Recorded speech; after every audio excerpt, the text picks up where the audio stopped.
देवेंद्र फडणवीस साहेब मराठी आता मुंबईमध्ये येऊन धडकल्यात. यावेळेस काय तो निर्णय घ्या आणि मराठ्यांना आरक्षण द्या. तुमच्या आईविषयी एक अपशब्द जरांगे पाटलांच्या तोंडातून निघाला तर तुमच्या पिलावळींना आणि राजकारणी जे तुमच्या आसपास भांडगुळं फिरतात त्यांना एवढं दुःख झालं.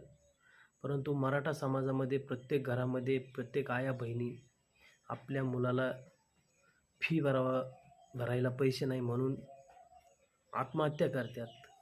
त्या आयांचं त्या बहिणींचं दुःख तुम्हाला समजत नाही का?